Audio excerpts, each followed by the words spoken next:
So today we're going to be continuing to look at a scenario where civilization completely disappears and starts over. Now at this point the world has been explored, like maybe like a fifth of it has been explored. So you have a group of people from the red and blue team going off and traveling east. These guys are kind of a collaborative effort to abandon this monstrosity of a mess, and they really just want to start fresh and not have any connections or ties to these groups of people. Now their full motives are unknown.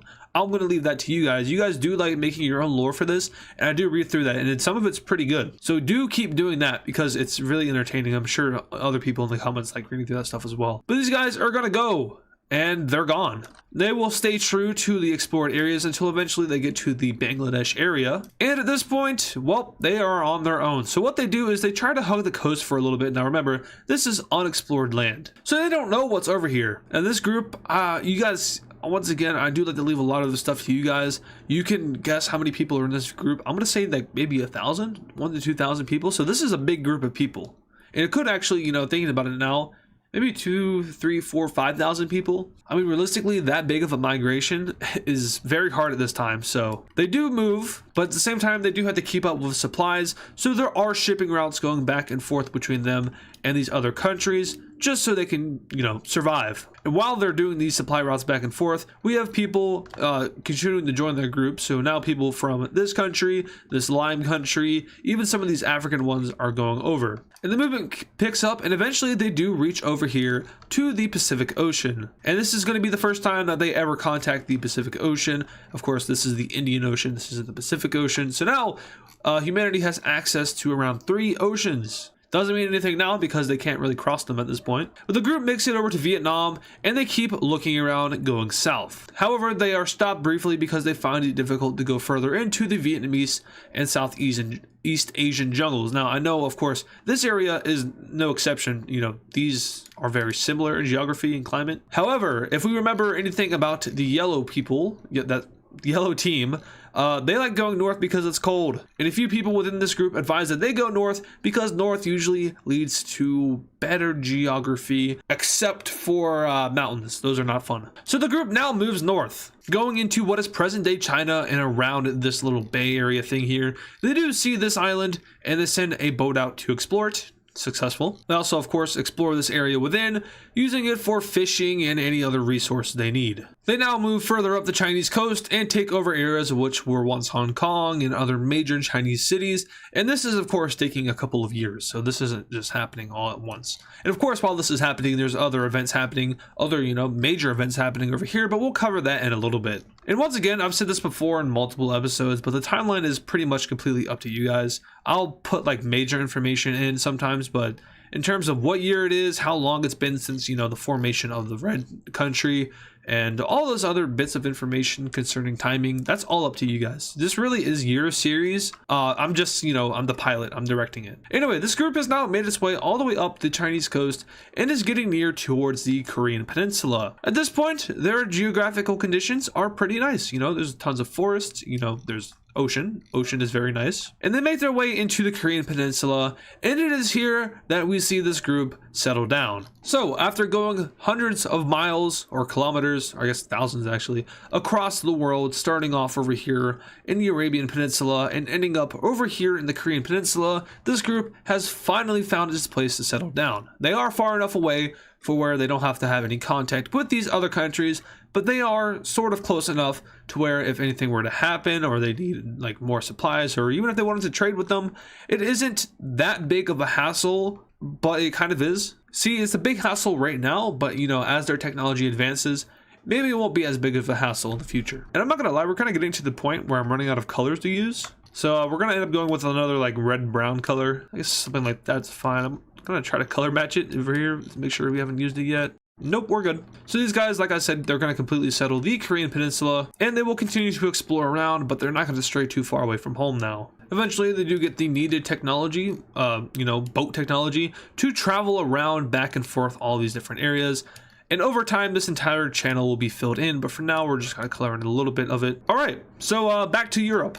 And it is here that we're going to kind of take, I don't want to say we're going to take a break from mapping because we're not doing that. And it is here that we're going to kind of, you know, pause on the whole war and expansion thing. And we're going to do another one of your guys' suggestions, which was capitals. This is a very good idea. And I'm not honestly too sure why I haven't done this just yet, but we will now be doing it here. So starting off with the oldest country, the red team, their capital is up here in Mesopotamia somewhere. Baghdad or something like that, but it's pretty much right in the middle of their country. The blue team has been interesting. They've moved it around a lot, but they ended up settling in over here in what is the present day UAE. The purple team, everyone's favorite, right? Rome.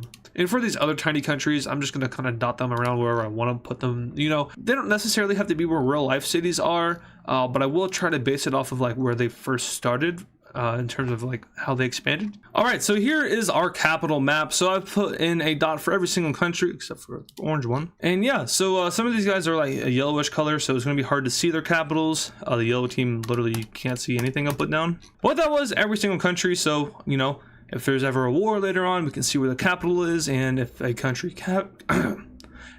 captures that said capital, then they will be in good business. Anyway, the brown team here is going to go ahead and explore more of the Nordic regions, this time focusing in on the coastal areas of Norway. Now, there is something called a mountain range, and those are not fun to deal with. So the exploration is fairly limited, but they do stick to the coastal areas like they wanted to, and they establish themselves as the northernmost country to explore as they go all the way up into the Arctic Circle. However, this does not last long because they start to die off. It is very cold up here. But with the knowledge of an ocean above the continent, this kind of leads to a push for further northern exploration. If you can reach the water, that means that there is a large chunk of land up there which you can claim for your own country. And with this push, of course, there's going to be greater exploration. So a lot of these countries, such as the yellow lime, and the green countries, will all send exploration up north, facing the harsh, cold Russian weather. I was about to say winter, but we're not really doing seasons here. And remember, this is all happening while the team over here is going out to Korea. So you can kind of, you know, place these events how you want to place them. But I'm telling you, or I guess I'm saying that these are concurrent events. They're happening at the same time. I guess a better word would be parallel events. Eventually, it gets so damn cold that they start losing too many people and they have to stop. However, one of the countries, the yellow lime team, they reach the Arctic Circle, or so they believe. Of course, you know, this is actually just like a gulf slash bay slash enclave of water, whatever you want to call it. But, you know, they basically did it. I mean, they did do it, just not the whole open ocean. After some more prepping, some more gear building, and warm clothes wearing, the entire northern coast of the Arctic Circle is discovered by civilization. And of course, with that, they also are able to push into Finland, and surprisingly enough, almost all of Finland is discovered before all of Norway and Sweden. However, it is still cold as balls over here, and the casualties are very great. And honestly, the support among the people in these countries is dwindling because of the fact that, well, you know, so many people are dying in this exploration, and they're not even going to colonize this. They're just doing this out of curiosity, and people are dying for no reason. So why are we doing that? So, you know, some people start to get angry. The green team is going to go ahead and try to justify this by colonizing some of this land they just got, but eventually they are getting a little bit too big to, you know, sustain themselves. The biggest country in the world right now is, I think, the red team.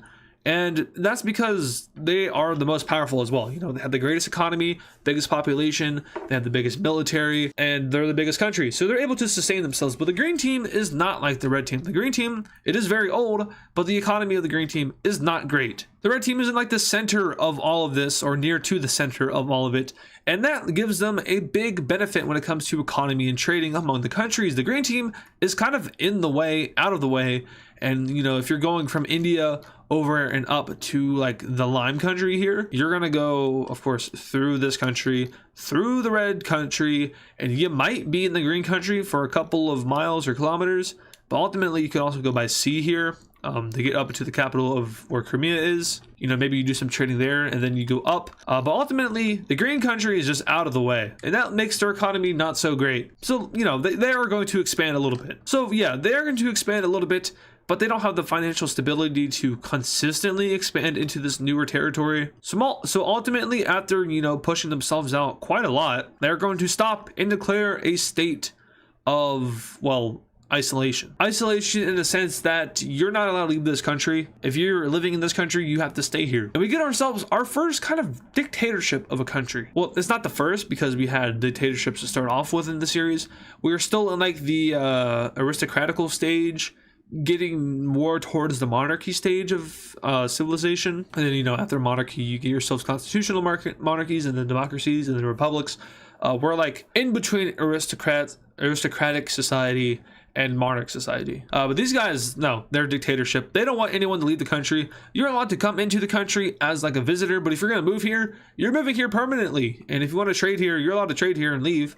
But we're gonna tax the hell out of you. So if you want to trade one thing, you're actually gonna have to give us two things. So yeah, this green team country, no one really likes it. You know, despite being the third oldest country, they don't have a lot of respect. Anyway, enough slandering of the green country. The lime country will do a little bit of expansion as well. However, if we remember, this was a part of the yellow... Hello? And the whole point of the lime team's existence was that they broke away from the yellow team because they were expanding too much and not giving enough of care for their civilians. So the lime team is kind of limited in its ability to expand up, but they do so nonetheless at the cost of some civilians getting angry. The civilians in these three countries right here, the orange, the gold, and the lime country, those guys they're very, how do I put this? If there was to be a democracy in any of the countries in the world, the first ones to do it would be these three guys. They're very people orientated, which means the people have a lot of say in their government. The aristocrats within these countries are very people friendly. In fact, you know, it's not necessarily the rich elites that are the aristocrats. I mean, of course, no matter where you go in any of these countries, the rich are going to have a lot of power, but civilians are getting in on the aristocratic society, and that's really connecting the government and the people. So while the government wants to do one thing, it has to get the support of the people to do it, and that, you know, that is sort of the case for anyone. But when you're more connected like this, the people give you more leeway as a government. Whereas you have the yellow team over here who just kind of does whatever they want. You know, they once were down here in Crimea and they've been pushed all the way back up to the Nordic region. They're going to expand more, and they're going to do it without any care in the world. They go up into Finland around this lake here, and eventually they stop because something happened. The former countries, which were once a part of the yellow country, all declared war on them. Yeah, that's right, the yellow team lore is getting even thicker. These three band together in order to attempt to dissolve the yellow team as a state, because the leaders of the government just never learn. You know, no matter how many times they replace their leader, no matter how many times they say, oh, we'll do this and that, and we'll save you guys, and we won't expand anymore, they're gonna keep doing it because it's just the nature of the yellow team. So these three band together and start to invade into yellow team territory, and I think this is our first coalition of the series. Now, no one, and I mean no one, is going to come to the help of the yellow team. They are a good trade destination, but the only issue is that they're not a good country. It's got human rights on the scale of China, and if you know anything about that, that's not a very good country to be compared to when we're talking about human rights. So yeah, the civilians of these three countries here, now of course they would have mixed emotions on war, but they do overall feel that it is necessary to attempt to liberate the people of the yellow team. This guy looks like a face, you know, here's his eyes, his nose, his lips. That's kind of funny. I don't know if I'm gonna leave it like that though, because I'm not really sure if I like how it looks. That's better. It still kind of looks like a face. But yeah, this war is going to be going on for a few weeks, and the yellow team essentially offers no resistance to this. And even the yellowish lime team, I'm not sure what to call these guys, but they are going to offer forms of, you know, aggression and victory, despite being one of the weaker countries in the world. Not the weakest, that would go to one of these guys, but they are certainly one of the weaker countries. And eventually these countries start to get a little bit too big, and we have to once again bring in the factor of the people. Now, like I said, they were in support of this war, and they still are in support of liberating the people of the yellow team. However, the issue is that it's becoming expensive and they're losing a lot of lives. And in between, you know, liberating someone else's people and liberating your own people and, you know, having a good standing with your people, I think the people of these countries would rather, you know, focus on themselves than others. And so the yellow team is once again spared. Or is it? Absolutely not. In the regions that were closest to the invading countries, we have another breakaway. The yellow team cannot keep themselves under control. And this is a pretty significant breakaway because it essentially cuts them off from the rest of Europe in a way in which it might end up leading to the collapse of the yellow team country. Various counties or principalities or, provinces, whatever you want to call them, they snatch away their own land and form their own new republic. Now, if you notice here, you see that the yellow team is split into two, and this is kind of left alone. This beige cream, someone got mad at me for calling it the cream team. This beige kind of team, they're gonna go ahead and just take this for their own. It's free land, and honestly, this little sector of land that was just annexed probably didn't want to be a part of the yellow team anyway. So yeah, this country right here, Poland, expands itself. And of course, we do have to add the capital for the newer country, in which we're going to put right down here near the other countries. The rebellion started down south and it spread up north, so it makes more sense for the major city / capital to be down here. And yeah, the journey of the yellow team is something that needs to be studied. From all the way down here, they started expanding from like over here, and they managed to make themselves go all the way up to Crimea, and then up, and then over, and then now up even more. So the yellow team they really are the true purple team, aren't they? I mean, the purple team was originally what their plan was for them to be nomadic and move around a lot, but they eventually got tired of that idea and just settled down on a ginormous freaking empire that spans the Mediterranean. And well, the yellow team basically filled their role in a very unpleasant way because, instead of expanding, they've just been kicked out. The greater yellow team area they could have had all this if they just kept their shit together. The greater yellow team, it really could look something like this if they just kept it all together, listen to the civilians and expanded at the same time. They could have been the largest country, maybe even the most powerful, but nope, leaders aren't smart enough for that. Anyway, with the discovering of the Arctic Circle, going back to that now, we have the filling in of this area of water. That's essentially all discovered, and of course, we do have to factor in the fact that the brown country over here did do some exploring along the coastal areas of Norway. Otherwise, I don't think they would be able to do all that they did.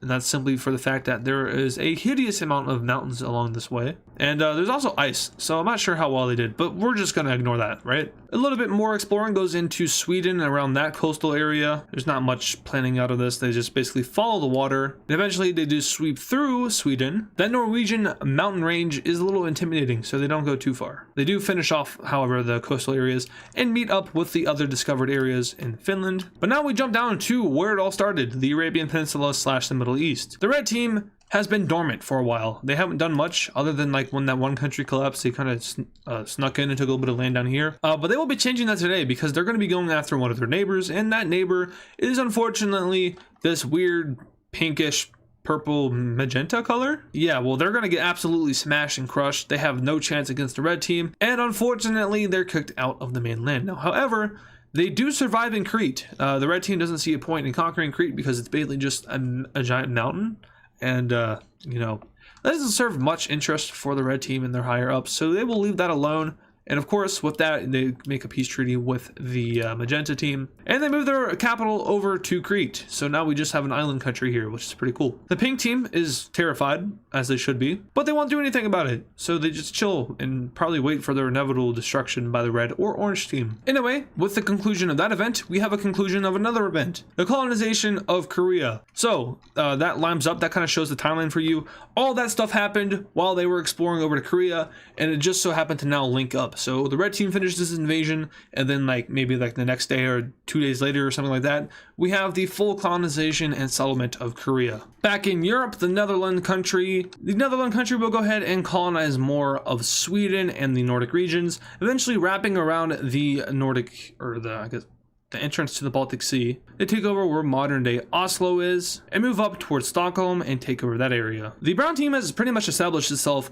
as a very strong Germanic country at this point. Now, I say Germanic because these are the Germanic areas. They have a good foothold in England. They have, of course, Germany, a good portion of France, which is not Germanic, but they take the northern part of that. They take over the Netherlands, Denmark, southern Norway, and Sweden. So yeah, those are a lot of Germanic countries in there. And there are a lot of parallels to this universe and with our current universe. Anyway, back over to Korea. This will probably be our last event in this video, but we have them exploring more of the Manchuria region. And I know Manchuria isn't a real thing anymore, so I'm not sure what to call this area. But they explore more, and eventually they take more, now wrapping around the Chinese bay. I need to learn names of water and mountains and islands. I'm not a geography YouTuber, if this hasn't been apparent already. I am a mapping YouTuber, and actually not even, I don't even know if I'm a mapping YouTuber. What kind of YouTuber am I? Make it up as I go YouTuber? I don't even know. But the Korean Empire, if that's what I want to call it, it explores a lot of land, and of course they also fill in all of this bay like I said they would. And yeah, things are going good for them. They are going to continue to explore the region, discovering more and more land. They eventually make their way up and discover Sakhalin and send a separate group to explore all of that peninsula / island. And then they start getting up to the colder parts of Russia, in which they stop and turn around. And a lot of what would be Manchuria is discovered by the Korean colonizers. I don't want to call them colonizers. The Korean settlement people, the Koreans. Let's just call them the Koreans. So yeah, a healthy part of Asia is now being discovered, and with all of this discoverment, some groups are starting to settle down in these regions instead of going back to the peninsula. One of these groups is the group that discovered the Sakhalin area, and they will settle down in the northern part of the island and some of the continental Asian land around it. We also see another civilization being settled down over here, and one over here near Mongolia. Now, these new settlements are pretty vast for just being formed. And that kind of has to do with the ideology of the Korean Peninsula country, which was basically to explore and expand and, settle new lands which humanity hasn't reached yet. So, with the settlement of these new colonies, the rapid discovery of Asia is pretty much guaranteed. The pink team does a majority of the work, discovering more and more of the Mongolia area. And this other, what color even is this? I don't know, but they focus on the southern area of China. Eventually, these new civilizations take it upon themselves to also expand their borders, and the pink country is starting to become a fairly large country. They even eventually reach down to this sea, but eventually they do have to stop, as they are a very sparsely populated country, which means they have a lot of land, but no people to live in that land. So basically what they're doing is they're just claiming a large amount of land and not settling it, which the Koreans, on the other hand, they're doing the opposite of that. They have a small lot of land and a lot of people settling it, because the word of the new colony and the new undiscovered lands is very enticing for those in Europe, especially those who are stuck, like maybe landlocked, like this lime country, this green country, to an extent the gold country, and just countries that are just, kind of small, and there's not a lot of opportunities there. So a lot of people are making the long voyage across basically the world to the Korean Peninsula, and hence the population there is a lot. Now, of course, it's been a couple of years since this place was settled, so it has had time to develop. Once again, I'll probably say this I'm not going to say it for the last time, because I have to keep reminding you every time there's a time jump or something, but you guys can mostly control the timeline on your own. I will give like specific dates or specific timelines, like right now I'm telling you it's been a few years since this peninsula was discovered and colonized. I'd go as far as to say it's been like maybe 15 or 20 years since then. But if you guys want to make up your own timeline for all this other stuff, like how many years after this place was settled was this place discovered, that's on you. You guys can make up how many years that was, months, weeks, days.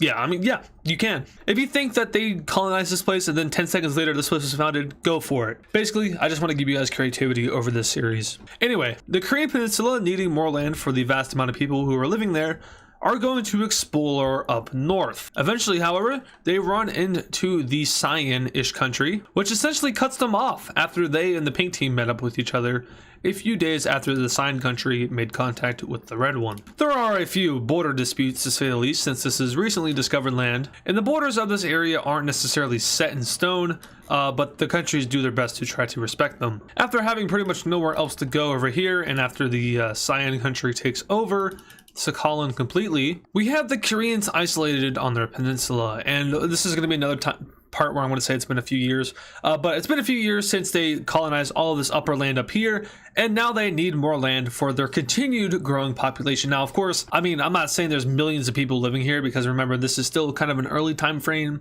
If I had to compare it to the modern world, I would say it's probably somewhere in the technology age of the 1000s, so post-Roman Empire. And I'd probably say right before the Crusades and stuff. So religion is the thing now. And as far as religion goes, actually, I don't know. You guys can make up your own religions for this. If it ever becomes an important factor, I'm sure I'll implement it somehow. But for now, religion isn't really a major thing. It isn't as major as it is in our timeline. The Koreans will now go on to their boats, and they will try to head over towards the eastern part of the world. Now, they're not sure what is out here.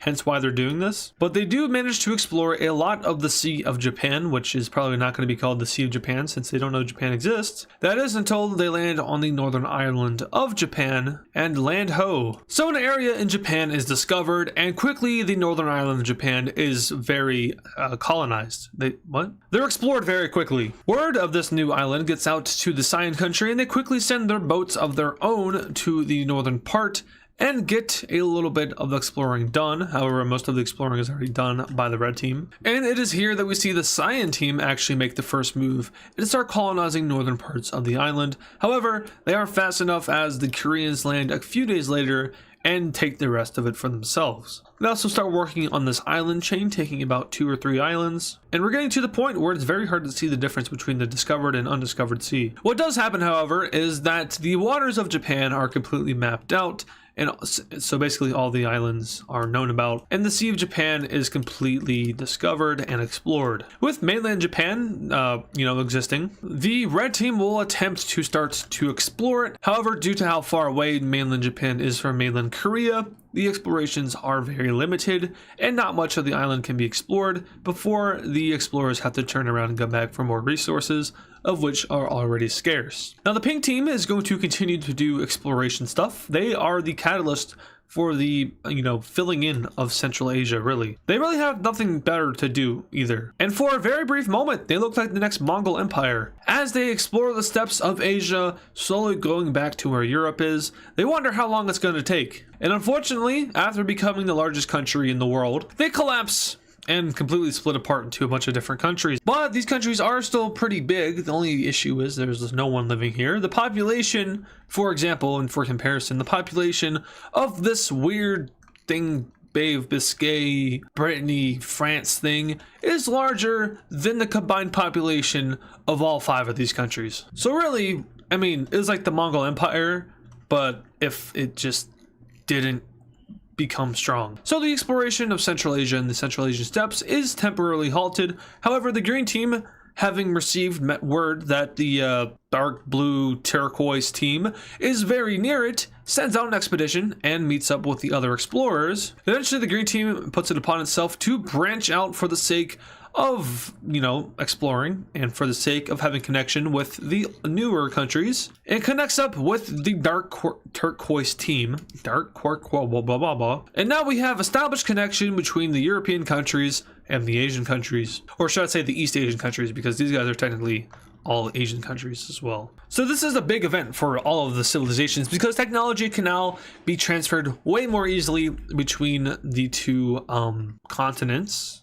I guess you could say continents. Of course, before, the path to getting to the Eastern world was down through India, up and around and into there, but now the path is as simple as going through the Caspian Sea area and straight across the continent. Now, of course, the Gobi Desert might serve as an issue, but then again, you can go up north above that into the Mongolian steppes and then down into Korea, which is essentially the capital of the Eastern world. These guys over here are now the next country to do some expanding as they discover and explore all of the southeastern Chinese area. These guys are the next to explore as they start to explore more of eastern China and getting around the Taiwan region. They eventually make their way up north and connect up with what is the pink team, or I guess the remnants of it. Now, as for these newer countries here, which just broke apart from the pink team, they will do a little bit of exploring, but not too much. Their economies pretty much suck, although there is a mass inflow of people from Europe coming over here now.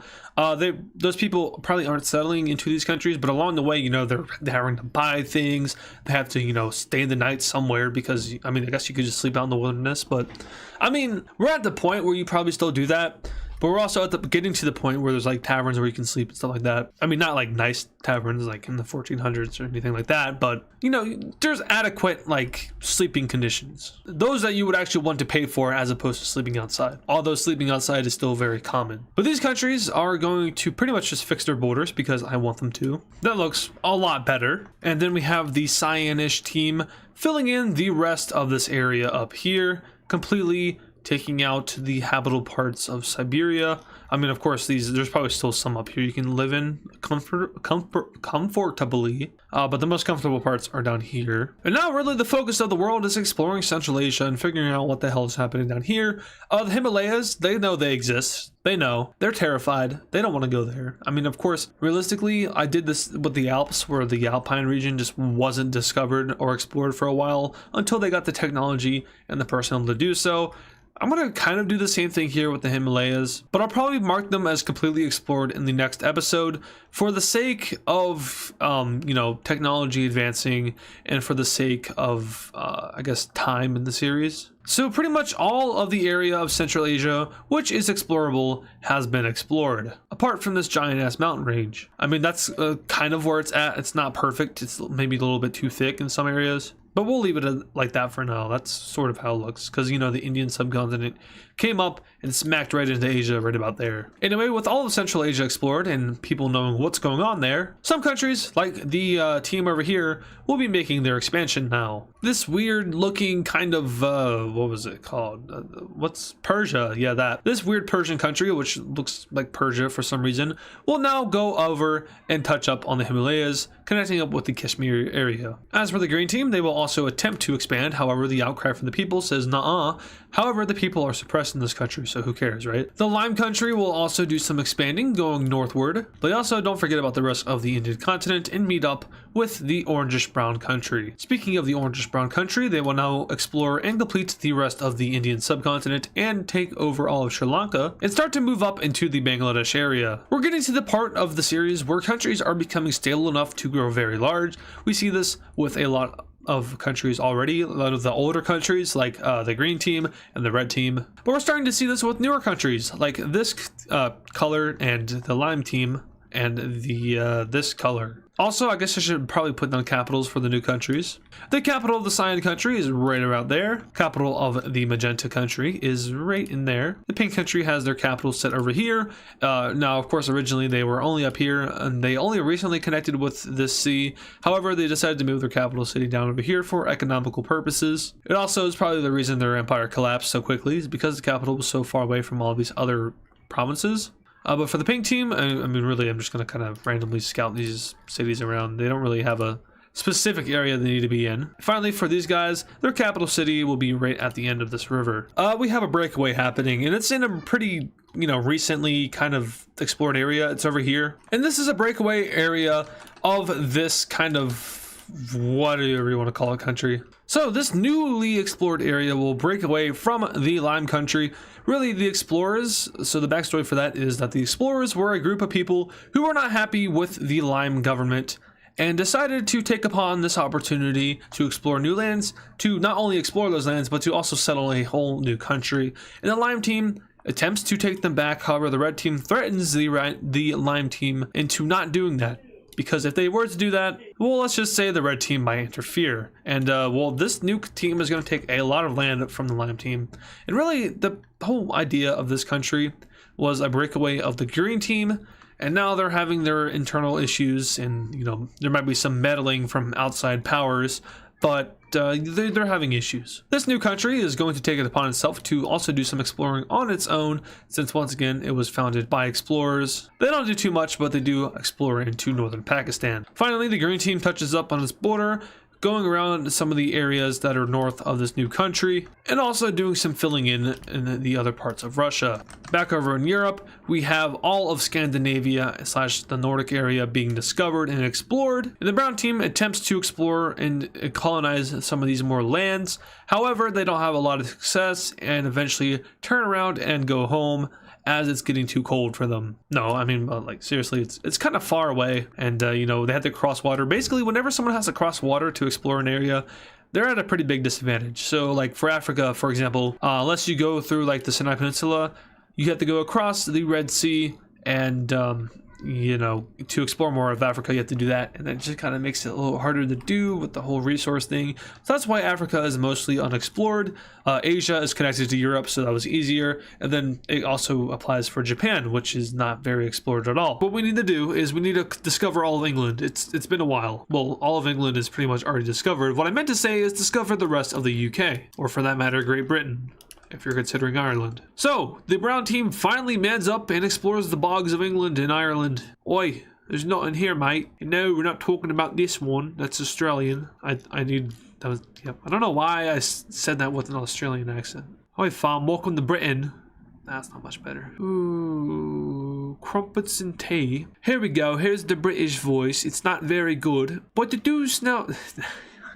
But it does. Nah, I'm not doing it. Never mind. I could do a Scottish voice, but I got a curse to do it, so I'm not gonna do it. Also, for the whole ocean thing, I think we're just gonna go ahead and stick to like the normal color. I feel like the idea isn't bad. It's gonna be hard to execute properly, so let's just go ahead and fill that in. But yeah, the brown team fully discovers all of England. They're gonna go ahead and colonize a little bit more of it. However, their empire is becoming a little too expansive and a little too big. Of course, you know, they like the idea of expanding, but it's, you know, it's kind of all over the place. You know, you have a colony here, over here, up there. It's a little much, but don't worry, because Europe is going to war. More specifically, the red team is, well, the red team is basically the main character of this series, right? Everything comes from the red team, or was it no, it was the red team. And if you remember in the last episode, this little trade route opened up with Asia. The red team wants that. They want control of that trade route, and the green team has it right now, and the red team is not too fond of that. So the red team will declare war on the green team, and they're going to be throwing hands for the second time in this series. Now, if you know anything about these two countries, one, they're very old, two, they're very strong. However, the red team has plot armor, and thus all logic and reason is thrown out the window. The red team mainly focuses in going into the Central Asian part of the green team, where there obviously is a lot of population, but also it's close to the trade route. The green team will hold its own though. They're going to be pushing into the red team a little bit. However, at the end of the day, the large population and just the large military of the red team is too much for the green team to handle. We also see our first account of some sort of naval warfare happening. The red team is transporting troops over from this part of the country to over here in their invaded territory. The green team intercepts that with naval vessels of their own, and they have kind of like a Viking thing, or not, oh, I guess it would be more of a pirate thing, where the ships kind of go up next to each other and they jump off and start fighting each other. Yeah, that's what's happening. It's pretty freaking cool. Too bad I can't really show you that because it's a drawing of a map, bunch of colors. But the red team is making good progress toward the green team's capital. They pull out a new war technique which has just been invented. It's called encirclement, and they pretty much cut off the capital from the rest of the country, which at this time period is not good. That's very not good. It's not good in real life, but it's especially not good here because you cannot communicate with the rest of your empire. There's no internet. You can't send an email to the Lord up here saying, hey, we're encircled, we need help. So basically the capital city's encircled, and you know, no one can really get out because the red team has a pretty good encirclement of it, and not to mention naval supremacy over here. So the green team is pretty much screwed here. And after a couple of days of not hearing from the capital city, provinces within the green team start to break away. The world, who is also at this point watching this conflict, will also take advantage of this conflict as the lime and gold team both move into the green team country and start to take land for themselves. Not too much though, because these guys were born on the basis of not expanding, but they will take a fair amount. Additionally, the red team, which had lost land here previously, will now push right back up and start to take land from the green team. And eventually we see the entire northern part of the green country just break away and start to take land away from the primary green country. Now at this point, the green team's army is just in shambles. It doesn't have any orders from the capital, any orders from the leader. A lot of their military leaders are trapped in the capital, so they don't know if they're supposed to fight back, they're supposed to join them. I mean, presumptively they're supposed to fight back because obviously these guys are going to be fighting them, but they just, I don't know, they just probably surrender. The red team continues to expand outwards from its encirclement, further and making the impending doom of the green team certain. And finally, they take the capital. And with that, the green team essentially surrenders, the leader of the green team surrenders, and we have ourselves our first peace treaty, I believe, our first formal peace treaty between multiple nations. And let me tell you something about peace treaties of these times. They're not pretty. All right, in this peace treaty here, we basically have just a confirmation of the red team expanding. They take over a majority of the green team country. This new country up here gains its independence, and these guys are allowed to keep their claims. However, I will go ahead and pretty up the border a little bit. And to the trade route that the red team wants so bad, the trade route looks something like this. So it went right through the green team into their capital. From here, it probably went around this lake down here, touched up with this major city the red team took earlier on in the series, and then meets up finally with the red team's capital. And then of course it also probably goes north, so maybe there's another path that goes something like that through that major city. another path that goes something like this down there. But ultimately, these all link up in through Europe into a network that looks roughly something like this. I think actually having trade routes implemented into the series would be a very interesting and unique idea. So you all make sure to let me know if you would like to see that in full course action.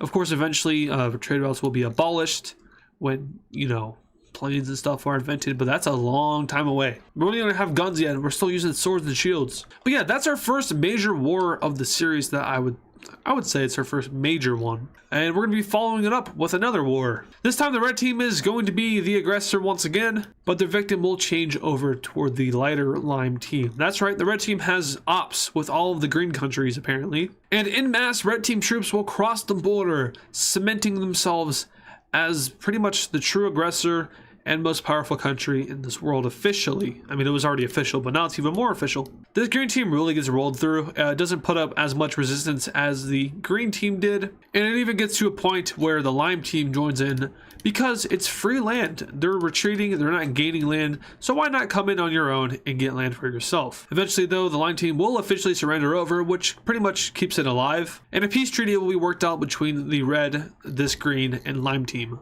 Looking at this peace treaty here, we see that this country once again does survive. It even keeps its own capital, but the lime and the red team expand together. And at this point, the red team is getting very big, and this population is absolutely booming. At this point, the second most populated country in the world is probably, who is it? I don't think it would be the blue team because of the crappy conditions down there. The red team's population is probably, a majority of it is probably like in this green area, like up in here. But when considering the rest of the world, I mean, these countries aren't as old as this one is. I would say the purple team probably has the second most population, and then the orange team, then at that point, the gold team. I'm not sure how many people are living in Africa at this point. You guys can make up numbers for yourselves. Maybe the lime team would be up there. The green team formerly, but the red team just took over all their populated areas, so no, not the green team anymore. But the red team's commotion and obvious aggressive expansion has the eyes of a few other countries around the world, specifically ones over here in Europe, who aren't too keen of its expansion. Specifically, the purple and orange teams, who do not like the fact that the red team is getting very large and powerful. It already was large and powerful, but even more so now. So we have our first alliance being made, and this one is a defensive alliance. So not only is it an alliance, but it's a defensive alliance, and it's between the purple and orange teams. And to symbolize alliances for now, this is going to be really difficult to do. We're going to put a big old yellow star on both of them on a different layer. Yeah, it's kind of hard to do alliances considering like there's so many colors at this point, and I can't draw in the actual countries themselves and have the map be white. One, because that isn't as good to look at, and two, because there's still a whole bunch of continents to be discovered. Speaking of discovered, at this point, more and more of Africa is being discovered by a group of countries. I'm not saying which countries. Once again, there's a lot of creativity that comes to you guys in this series, so I'm going to leave that up to you. But it's probably not these two. I mean, I'm sure they have people there, but it's probably like the blue team. Once again, up to you. But they're leading an expedition to explore a lot of Africa, and eventually even meet up with some of these Great Lakes of Africa. At the same time, on the opposite coast of Africa, we have the blue team going on and exploring on their own, mostly avoiding the Sahara Desert. However, they find out that the land down here in Western Africa is very nice. And eventually, we get a group sent down there to colonize it. So the blue team sets up the first ever official far away colony, and it's in where like Gambia and Senegal are. And yeah, it's the first major far away distant colony, which is pretty big at this point, because before this, like the largest distance a colony had was like over here in Korea on this little island over here. But that is not as far as how this is. This is a lot further and probably a lot more harder to traverse. So yeah, Africa is slowly but surely being filled in now at this point. They even start to venture a little bit into the Sahara Desert, but they don't go too deep because that's probably death. Camels are being used how they are in real life, and the world is advancing very slowly. And the world is advancing very rapidly. Speaking of advancing rapidly, Korea eventually is able to successfully discover all of Japan, and now they start to colonize it. Little by little though, they don't do too much at once because that might be a little bit hurtful for the population, considering that colonization is a pretty expensive thing to do. Back over to this blue team over here, they do more expanding of their own main territory, now wrapping a little bit around the coast of Africa. They don't want to do too much since they have been doing a lot of expanding lately. Once again, kind of expensive thing to do, so they don't want to do too much of it, but they are slowly becoming one of the more stronger and larger countries on this map. This brown country over here will go ahead and explore into Bangladesh and continue on into what is present day Myanmar. I'm actually curious, is it, okay, so I know it's called Myanmar, but do people like in Myanmar, do you call it Burma? Is that like the local name? Or is that like a filthy colonizer name given to you, like India? Stupid British people and their stupid name. No, I'm just kidding. Because I know there's like Myanmar and then you can also say Burma and it means the exact same thing. So I'm just kind of curious. Let's talk about the green team real quick once more. You might think that losing all their population is detrimental, is horrible for them, because it is. It really is not good. But remember, the trade route still runs through them, although briefly, so they still have the power to tax anyone going through, and therefore they're not at a like complete economical devastation phase where they're like gasping for money, because they still have the ability to tax that trade route, and it's pretty big. And you know, I don't know why I'm just not calling it. I mean, the Silk Road. It's basically the Silk Road, right? That's exactly what this trade route is. Except I don't know if we're at the Silk phase yet. I mean, we probably are. We're probably past that, but I'm not sure how that lines up with like, you know, firepower warfare, kind of like guns and stuff, rifles. So once again, I'm leaving it up to you because I don't know. Anyway, more of Russia is discovered by a couple of willing countries until eventually it is quite literally just like the frozen cold parts that aren't explored. In Africa, we see our first African war breakout between the brown and the I guess cyan teal country. I'm not sure why these two were beefing. You guys, I want you guys to make up some crazy lore for this. I'll heart the best comment. I want you guys to go in the comments, make up why these two countries are beefing. These are the two most irrelevant countries in the series, right? Definitely. But they were made and they're just forgotten about. So, yeah, why are these two countries beefing? What is the beef? Who killed a cow, right? Who accidentally, like, cut down someone else's tree? It's like the football war with El Salvador and Honduras. Like, really? You went to war with that? Yeah, but these two go back and forth for a little bit. I mean, ultimately, the brown team is stronger, but the blue team puts up a pretty good fight until eventually it doesn't. It just kind of collapses. Yeah, let's go ahead and get this peace treaty here because they do work out a peace treaty. Yeah, so the brown team basically just took a big old bite out of them, and then they expand into Ethiopia to back up their claim of being the top dog in Africa. Well, I mean, at least this part of Africa. The cyan team will kind of, well, they're not even cyan, they're like teal blue, sky blue.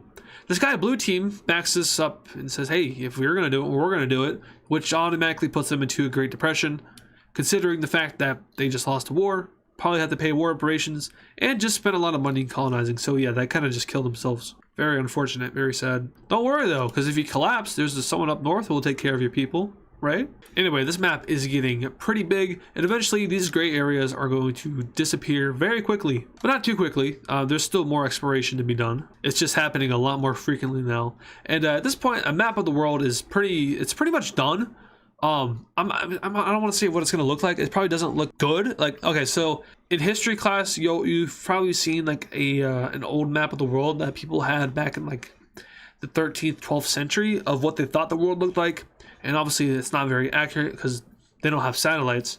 But it wasn't bad. And I'm sure that these people at this point have similar maps to that where, you know, they think that, or they know that there's water surrounding this area very simply, right? Maybe they don't know what's happening down here. So I guess the known world would look something like this. They probably know it's an island. And then up for Russia, I mean, they could probably put two and two together based off of like the, you know, stars, moon, stuff like that, that this is eventually going to meet water. So they know what's happening within this brown line. They understand where the water starts and ends. They don't know what's going on in Southern Africa. They haven't explored that far yet. And they don't even know about the Americas or Australia. But if you think about it, they have over half of the world charted. So that is a good start for them. Anyway, purple team expansion time. We all love that, right? The purple team and the blue team have been beefing for some time now. And ironically enough, it leads to war. Now, why have they been beefing? Well, that's all about trade routes in the Mediterranean Sea.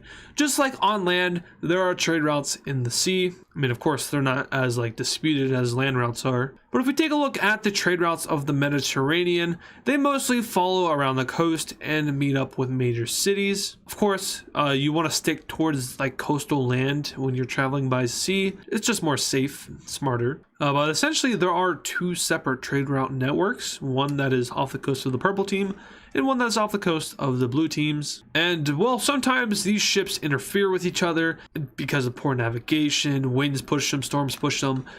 I mean, basically there's multiple factors over it. And just to mention, this island right here is owned by the blue team, and this one, Malta, is owned by the purple team. But yeah, the ships get mixed up a bunch. Sometimes it's military troops being pushed around just because, you know, always something happening, right? You know, they engage sometimes. They say some not so nice things to each other. Language barriers, I'm not even sure about language. I don't want to think about that. But yeah, it's just unfriendly stuff. But eventually it goes too far, and a ship is sank. And at that point, the purple team's like, all right, what up, blue team? Let's fight. So they start fighting, the purple team and the blue team. The orange team is like, what? They joined an alliance with the purple team because, you know, the red team was doing a bunch of evasive expanding. They don't like that. And here is the purple team declaring war on the blue team. However, the purple team pretty much assures the orange team that that's not what it is. It's more of, hey, these guys are blowing up my ships, so I'm gonna go fight them. Orange team is now reassured, they're cool with it, go get them, buddy. So the purple team starts sending troops down into the Iberia area, as this makes the most sense since naval warfare isn't too practical just yet. Of course, it's still happening. There's probably some boats going back and forth, but the purple team is mostly focusing in on taking over any blue team area in the Iberian Peninsula. Quick to react is the dark gray cyan team.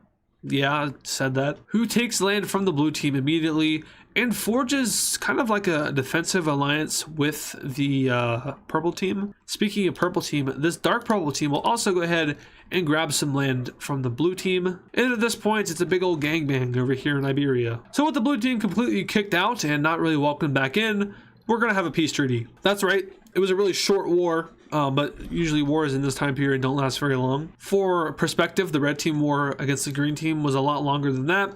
This war was a lot longer than the red team's invasion of this team, and yeah, so that's kind of like your time frame for these wars. Once again, you guys, full creativity goes to you guys on this series. A lot of this you make up in your own head, and this is your series to kind of mess with and mend with. I just put out like the base timeline for you. Rest is up to you. That's why I'm always asking you guys to make lore for stuff. Like, you know, what was this? You guys make up the lore for it. And you know, if I like it enough, I'll talk about it. It was like that with the yellow team. I don't exactly remember what it was, but it was pretty good. I do remember that. Anyway, the blue team and the purple team peace out. And we have our first war between these two ending in a purple success. Did I just leak that this is going to be a series of wars? No, I didn't. Or did I? The blue team here, they are going to be moving around and expanding their colony, which they settled in the last episode. And with this colony becoming pretty large, they have a lot of new resources, which they, well, they might have already discovered those resources, but they're having a lot more of them in this kind of Senegal/Gambia area. With that, they're able to expand their current country as well, a little bit deeper into the Sahara, but also into the western area of Africa. With the discovery of, you know, a whole lot more continent down here, some countries which are pretty close to the continent are going to want to expand further into it to get as much land as possible. In the last episode, we saw the brown and cyan team score off in a war that left the brown team victorious. You guys had a lot of lore for that. I read through some of it. It was really good. I can't necessarily recall any specific one at this point, but there were some good ones. So if you want to see some good lore, go check the comments on the last episode. But yeah, the brown team will go into like the center of Africa and start exploring it. And this is really where a lot of resources are found. And the hype for exploring Africa is heavily, what's the word I'm looking for? There's more hype for it, I guess. One country in particular that has a lot of interest in expansion is the red team. Unfortunately for the red team though, they don't really border Africa or any of the unexplored lands. Additionally, they just fought a war with the green team in which they were victorious. However, they've been doing a lot of expansion lately, and you know, civilians, if it benefits a country, I'm sure they'll support the expansion, but if it's like a lot of expansion, then you know, too much too fast, then it could get a little out of hand. So the red team will take a break from their whole expansionist idea for a little bit. However, they really do want some of this land, but they're just not going to be able to get it, so it's going to leave them a little bit hungry. The cyan team was pretty much decimated from the war with the brown team.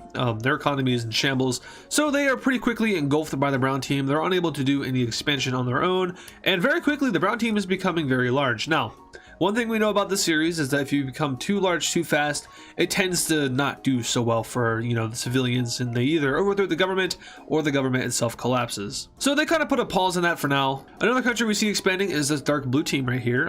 They have a pretty large country. and they're looking to make it larger as they move more into the Sudan area. Taking a break from that real quick though, we're going to come over to the UK, and I believe at this point the UK would have probably been fully, you know, colonized by the brown team, but let's make it official. They will fully colonize the entire what's this island called? I guess the current United Kingdom minus Ireland. And now the brown team is becoming a very large country, but it's also becoming very separate. You know, they have 3 different land areas, one in the UK, one in Germany and France, and one over here in the Nordic region. Having too many separate pieces can, you know, lead to overthrowing, but the brown team is pretty determined to keep all this under their control. So they're going to be implementing some policies in which, you know, civilian unrest is kind of dealt with, and one part of that is not doing any more exploring or colonizing. So the brown team will be on basically a cooldown for the next couple episodes, or unless I forget, which I'm probably going to end up forgetting I said this. Anyway, back down to Africa. The Lime team has heavy interest in getting new land. Of course, they can't get any more land over here because of the Himalayan mountains. So they're going to do something no one has really done yet. They're going to go on a cross-ocean voyage. Now, at this point, the longest voyage probably ever done by any country was maybe between the blue country here and either the brown country or the lime country over to this part. I'm probably like forgetting like an obvious one, like maybe from here to Japan, but all other areas are essentially connected by land. I'm sure, you know, there's been a few ships that go through the Mediterranean Sea, but that isn't as bad as open waters. For the blue country here, they might have gone around the coast, but they also could have just gone through the land and officially colonized down here. So really, it's a matter of whatever you want it to be. But this will most certainly be the longest voyage, going from here and all the way down to where Tanzania is. So the Lime team sets out one voyage and it doesn't go well. They disappear somewhere near the Horn of Africa. On their second voyage, they decide to stay near the coast, and this goes a lot better. You know, they're able to even resupply in the blue country and continue their voyage south until eventually they discover an island. What is present-day Socotra will now be colonized by the Lime team,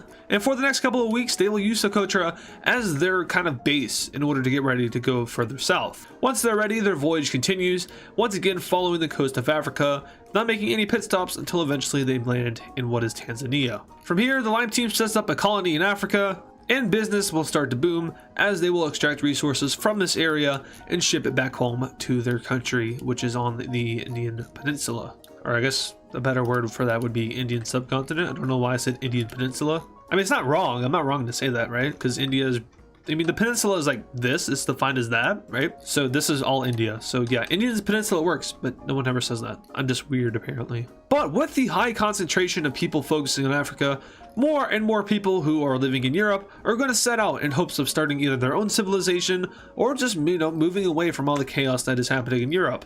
Such chaoticness involves a war between the dark purple and gray countries, and you know, between me and you, neither of these countries are particularly strong. In fact, I don't even remember how they were formed. That's how irrelevant they are. But basically, you know, someone got mad at someone over something and the war broke out. I don't know what's happening right now with the tolerance. But the purple team started to move troops in the gray team territory, which was against, you know, law. You can't just do that. So the gray team fights back, and they do surprisingly well. In fact, they beat the purple team pretty bad. They take their capital. And with the, you know, with the sieging of their capital, the dark purple team pretty much collapses. However, it wouldn't be a fair war unless the another country came in and swept up all the good stuff. So the actual purple team, you know, the OG purple team comes in and they take over what is the remainder of the dark purple team. And now we have a split Iberia between this dark cyan team and the purple team, which at this point is looking like a Roman Empire. All right, now back to Africa. And like I said earlier, there's a lot more people coming here to explore it, to settle it, so on and so forth. So yeah, we're gonna see a majority of this continent get filled in white now. More specifically, a lot of this is happening over here on the eastern African coasts, as well as southern Africa. Of course, none of these countries up here have the capabilities to colonize this far. The Lime team is the one exception, where they have pretty much mastered the navigation of the Indian Ocean. Monsoons and stuff like that really helps out a lot if you know what monsoons are and how they were used back in the day. So yeah, I'd say the Lime team is pretty advanced at this point. I'm not going to say they're number one in technology. I'd give that to the red team because once again, the red team is just kind of them. But number two is probably the Lime team or the purple team. And if it's not them at number two, it's definitely them at number three. Anyway, new countries are now going to start to pop up. These countries are not going to be strong because of lack of trading and, you know, connection with Europe. So they're going to be relatively small, but there are around two, but they do pop up. And yeah, they're basically just like little coastal areas with small towns and villages connected up with each other. It's very hard to live here. And you know, similar to real life, of course, it's different, way different. In real life, of course, people started over here and moved out. That includes into Africa. In this timeline, people didn't really go into Africa.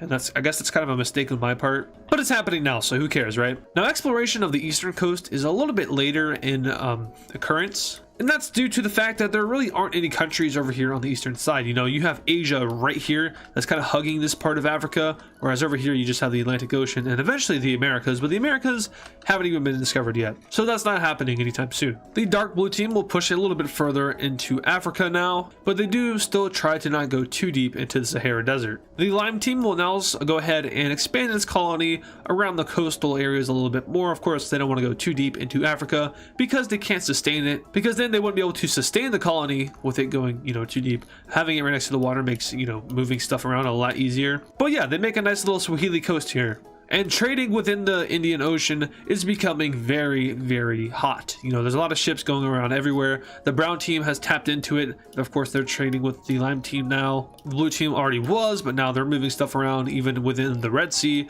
Trading is happening between a lot of these countries. And the Persian Gulf is also pretty hot, although that is more of like domestic trading within the red team. You know, if you were here and you want to get something here, just go through the Persian Gulf. Anyway, speaking of trading, let's take a look at trade routes. I know I said I would implement that at the beginning of the video. We're going to be implementing that now. And I believe the best way to do it is just using black lines, because there's no like countries that are colored in black. So like I mentioned, there is obviously a very important trade route right here. This is, I guess, our version of the Silk Road. It heads here to what was the old capital of the green team, and then down and around the coast here, linking up with a major city here, and eventually leading into the capital of the red team. Now the trade route also extends into Asia, hence why it's called Silk Road Part 2, and it hits a lot of these cities where the capitals are, as it eventually finds itself going down into the Korean Peninsula and ending in what is, I guess, pretty much Pyongyang, except not, because it's a little bit more south. Now, as for the rest of the Middle East, this trade route now goes down into the capital of the blue team and up into the Turkish peninsula through what is Istanbul and up into the orange team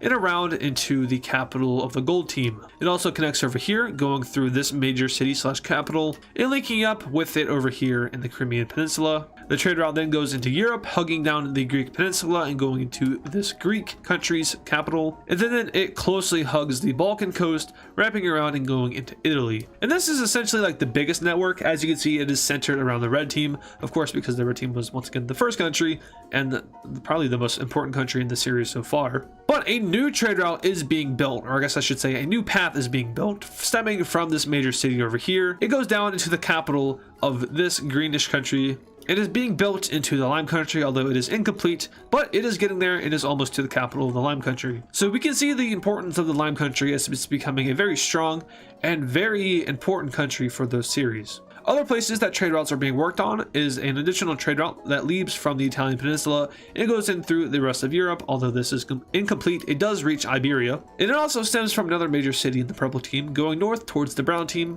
Once again, it is incomplete, but it is getting there. So this is our trade route at this point. Of course, this is on a separate layer, so this will not be shown at all times. It'll only be shown when it's relevant or when there's an update to it. Anyway, back down to Africa, I'm gonna go ahead and pretty much speed up this process. People pretty much survey the entire mainland African continent, minus a few areas in the Saharan desert. And this isn't like a specific country, you know, telling people to do this. It's more of a bunch of different independent groups working and informing different countries of what they have found and helping map out Africa. And eventually these countries share the map within each other. And then of course the map is shared with other countries through trade routes. So yeah, that's why I drew that, because it's relevant and important. I can show you. So yeah, Africa at this point is pretty much discovered, minus the Sahara Desert, and humanity is once again itching to gain more knowledge of new lands, because at this point they only know of what's within this black line. They don't know about anything outside of it. Of course, you know, they see this land, so they know that's there, but they don't know like what its coastal shape is like. But I guess to kind of like fill in what they have discovered since Africa, Taiwan has been discovered by this country. I don't even know what color that is, beige, I guess.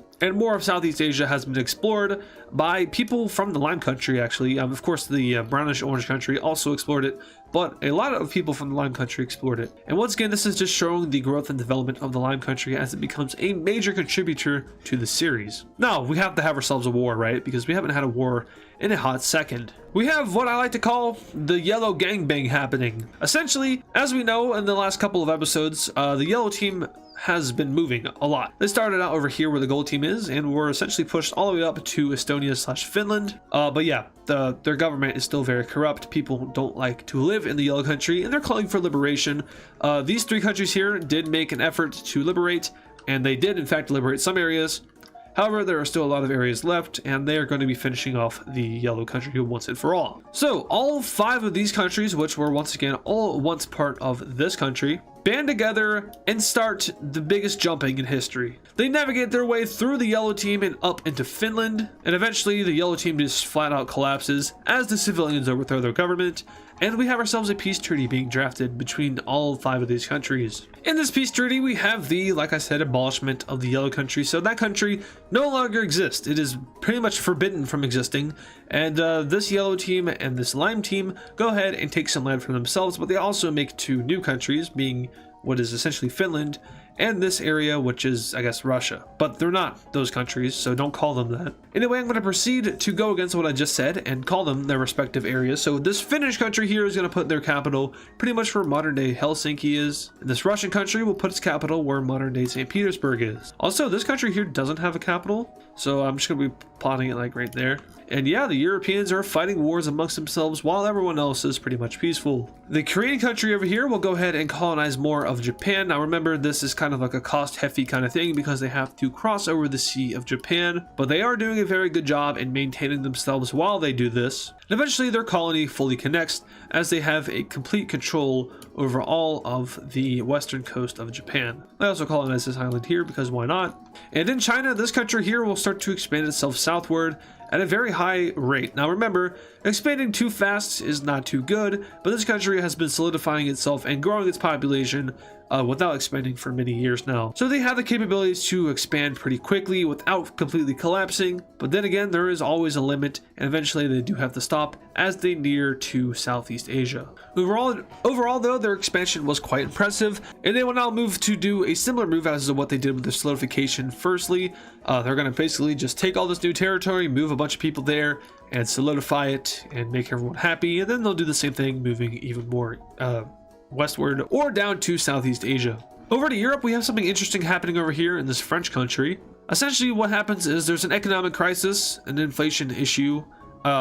They try to centralize all of their monetary assets, and that didn't work. You know, they did something that was way too far ahead of their time, and of course the world can't really adjust to that because that's not how this time period works. You know, trade routes are important. So what they basically do is they just destroy themselves, and no one has any money, and basically, yeah, collapse. Their government just stops functioning, it ceases to exist. And that leads some of the surrounding countries to take advantage of this. More specifically, the brown country takes a little bit of land. The purple country, of course, takes some land. But the rest of it is divided up into 3 different provinces. One which is essentially the kind of like the old government, but reformed and different. This central province and then the southern province. These are 3 randomized colors other than this one. These are 2 randomized colors that I chose because at this point I'm going to have to start randomizing colors to get new ones. But their capital cities will look something like this. Of course, these guys are going to set up at the old capital, but these guys are extremely weak, which is kind of like a good thing and a bad thing because they can focus on a small area and improving their small area. But it also makes them extremely vulnerable to outside countries who are particularly hungry, like the purple team or the brown team, which once again, they're not really focused on expanding right now. They're kind of doing what this country over here is doing and just, you know, kind of solidifying themselves. But one interesting thing that has happened here, though, is a land dispute between this northern one and the southern one. Basically, they have an exclave over here, a village / town, or, you know, whatever you want to call it. I guess a plot of land which is owned by someone who wants to be a part of this country.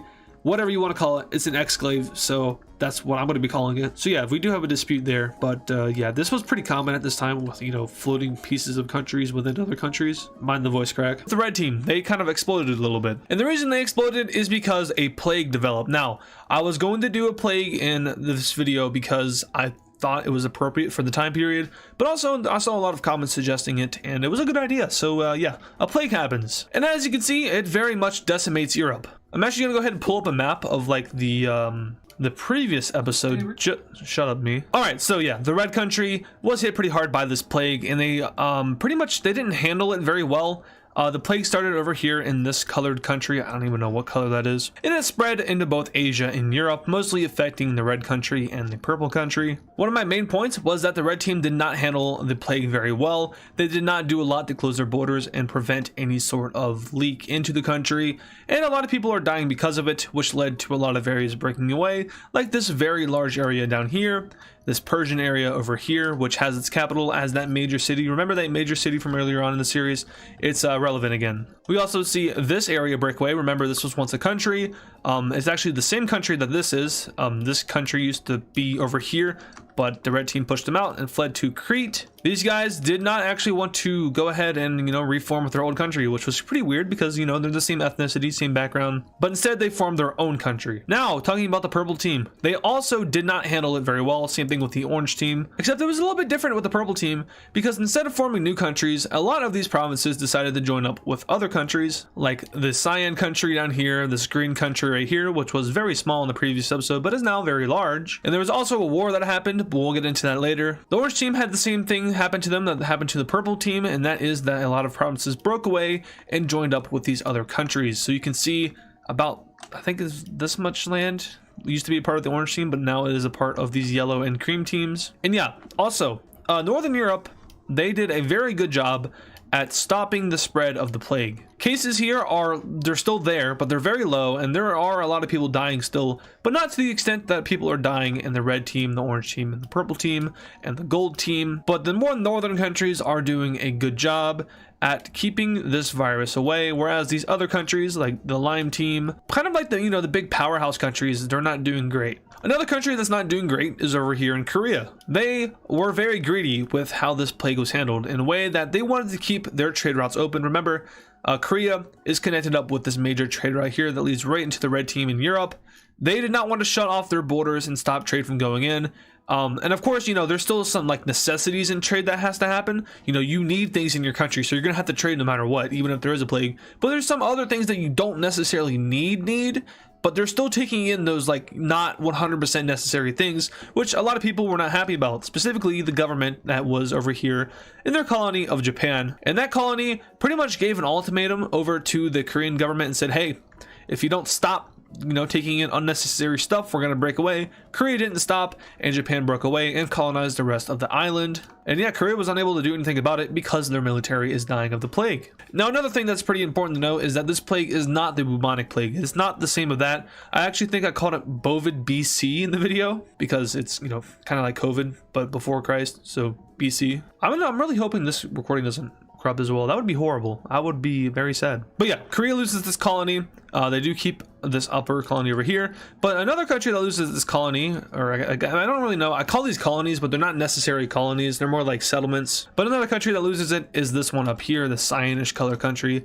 They had land over here, but they lost it for similar reasons as to why Korea lost it. Now, a big development is down here in this Chinese country, who was once, you know, controlling all of this land. However, they were unable to keep a hold of it. And guess why? The same reason Korea couldn't hold on to theirs. So the southern colony, which is pretty populated, broke away, and they started to expand down into Southeast Asia. Now, a big point of emphasis in this video, or I guess the video that would have been, is that, you know, countries aren't going to be expanding and fighting during this time. You know, there's too many people dying, there's too much sickness, and, you know, countries aren't powerful enough or authoritative enough to exert that demand. So there's not a lot of wars happening. However, there is one major war, and it's the largest war that ever happened in the series yet.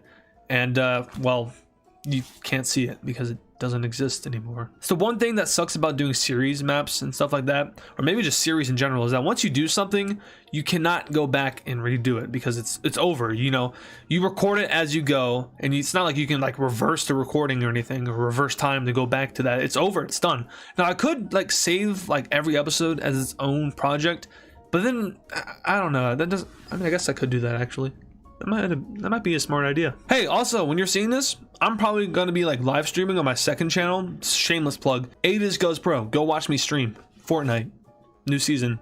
Fortnite, yes. So yeah, continuing on now, the red team also lost its colony over here in Africa. They broke away and formed their own thing. And let's talk about the Balkans, because I'm sure you guys have already noticed this. These provinces are from early on purple team. Remember, the purple team started over here in this part of Turkey, then nomadically moved over to Greece until eventually they finally left and settled in Italy, and from there they stopped being nomadic and just expanded their borders outward across the northern Mediterranean Sea. As you can see, that is no longer what they look like, and that's for two reasons. One, a plague, and two, war. Now these guys left because of the plague. These provinces are pretty small, because remember, the purple team started over here early on, and we know when countries are small, they don't tend to have large provinces. Whereas over here, you can see that this province is pretty large, and that's because this is a newly acquired province, or a fairly new acquired province by the purple team. The larger the country, the larger the provinces and states they can have, because they're such a large country. But when you're really small, you tend to have smaller counties and provinces, and that's just the easily centralized power. But my main point is that that's the reason why these new countries are so small and so like weirdly, you know, they have a lot of exclaves. There's 2 exclaves. Actually, technically, there's 3. There's an exclave within an exclave. That's how exclavey we're getting right now. But now I'm sure you guys all want to know about the war. And the war is the second Punic War. I don't remember what I called the first Punic War, because this is an alternate timeline. You know, parallel timeline, but alternative. So I don't remember what I called it, but yeah. The purple team and blue team threw hands again because of some more trading issues happening over here. But this time it was a little bit different, because if we take a look at the alliance map, we can see that there is a new alliance, and that is the Triangle Gang. Now, the blue team was able to recruit the dark blue team into their alliance, and they also got this cyan country to join in. And that's part of the reason why this whole cyan country has a lot of control over Iberia. And we already knew that the purple team and orange team were in an alliance together, although that was kind of a coalition against the red team's expansion, which is no longer a problem because the red team lost a lot of land, and they're also probably about to lose some more. You'll see that in the next episode. I said that in the last video, so I'm going to be repeating myself here.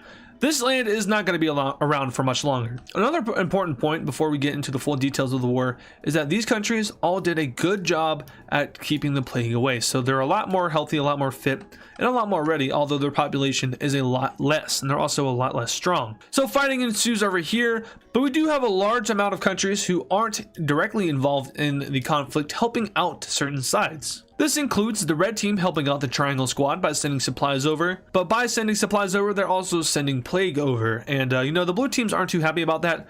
However, the red team confiscates that by starting to build a trade route that goes over into northern Africa, and this is huge for the African nations, who at this point have to go very far to get to any like local trade hub, although they are lucky that they are pretty close to the largest trade hub in the world, but it's getting even larger with a new road going down into Africa. Now, also another thing is that a lot of countries aren't too happy about how this new road is being built. As you can see, it stems from the capital of the red team. Most notably, a lot of European countries aren't happy about this because instead of, you know, just going straight down and through into Africa, they have to go through the red team's capital and then down into Africa, and they could be subject to tax or something like that.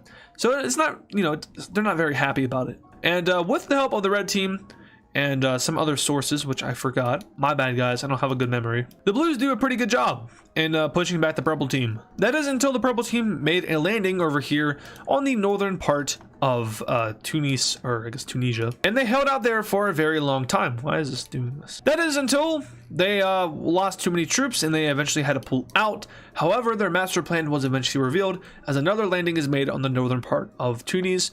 And from here, you know, we know that the blue team had their defenses over here because of the holdout over here, which kind of left the back of their city open. The purple team took advantage of that and stormed into their capital, and the battle of Tunis/Carthage began. Eventually, though, Carthage was able to push them out. A lot of land was gained over here in Iberia, and a lot of land was lost. You know, there's not like an exact timeline I could put this in, but this was around the time that the purple team started to lose a lot of land. You know, these guys broke away. The green team took a lot of land. The orange team also started to lose land. I mean, the red team was the first country to lose a lot of land. That was like the first thing that happened in the video. And then Korea stuff happened, and then the war happened. So yeah, you can kind of see how the timeline was built. But all in all, the main conclusion is that the plague started to dwindle down by the end of this video, and countries were starting to rebuild their economy. Around 20% of the world's population was lost. No, that's not, I don't know if that's large enough. I'm gonna say 30% of the world's population was lost, which is very substantial, although it does lead way for these countries to start their rebuilds. And yeah, economic boom may be occurring because you can't get sad without being happy or something like that. Oh, the end of the war, the purple team just pulled out of the war and they just lost the land. That's what happened. Oh, also, some mad lad people explored the Himalayas. That was just me wanting to get rid of the gray spot on the map, so maybe they did, maybe they didn't. Or maybe I'm just, tired of looking at gray all the time. Oh, and the African nations, they expanded a very small amount. Now, these guys do not have any reported cases of the plague, and that's because they are remote. They are not connected to the rest of the world. Although this purple country here is getting very close to being connected up with the lime country, who has a colony over here on the Swahili coast. And if they were to do that, they would probably have a pretty good chance at becoming a large empire over here in southern Africa. That is, if they can connect. We'll find out soon though. But what if I told you that despite the plague being pretty much over and, the resurgence of the economies of the world happening, these couple of large countries are still suffering. Specifically, the red team. Now, what is wrong with the red team? Well, they handled the plague so badly that the people within the country are now not so happy with the government. So the red team, instead of experiencing a surge in the economy, is experiencing kind of a crash in their economy. And it's causing a lot of the provinces within this country to think about breaking away. And oh boy, do some of these outside powers really want to get themselves a chunk of the red team. This land over here, which was newly acquired in hopes of having control over this major trade route, it's not sticking around. So this very large province up here in the north, as well as a smaller one down here in the south, both break away from the red team and basically declare independence. And of course, the red team is not going to grant them their independence, but that's not the issue. The issue is that no one is willing to fight for the red team. Their military is substantially smaller than it was before the plague. In fact, it's so small that they're not even the largest military in the world, and that now goes to the lime team, who has pretty much surged all the way up to #1 at this point. In addition to these two new provinces declaring independence, we also have the old green team helping them out. They're sending supplies over, and they're basically saying, hey, we can, reunite together and reform what was once the glorious green. I'm not so sure if they're 100% sold on that just yet, but they are accepting the support as of now. But that's not all. No. Another very large province up here in the north declares its independence and basically, is asking for help from other countries. This darker green country here will go ahead and supply it. And now the red team has two fronts to worry about. Oh, but it doesn't stop there. This country here that just popped up? Well, they are very nationalistic, Balkan level nationalistic. That's how nationalistic we're talking. They were suppressed by the red team, occupied for many years, and they got their independence and they want revenge. Now, of course, they didn't fully extend all the way over here, but they're about to. This little tiny magenta, dark magenta, purple, violet country, they declare war on the red team and they just start going ham into territory, and the red team is slow to respond. This little push here by this tiny little country is very telling of the state of the red team, and some countries are going to take advantage of that. That includes this pink team, who was already threatened by the red team, but is now pushing back with ease, and even more inspired provinces break away from the red team. Now at this point, the red team is fighting a 1, 2, 3, 4 front war, and if you know anything about history, that is usually not a good thing. And their military is basically just not fighting back, and it's not looking too good for the red team. So what do? Well, they're going to do the smart thing, and they're going to go ahead and grant independence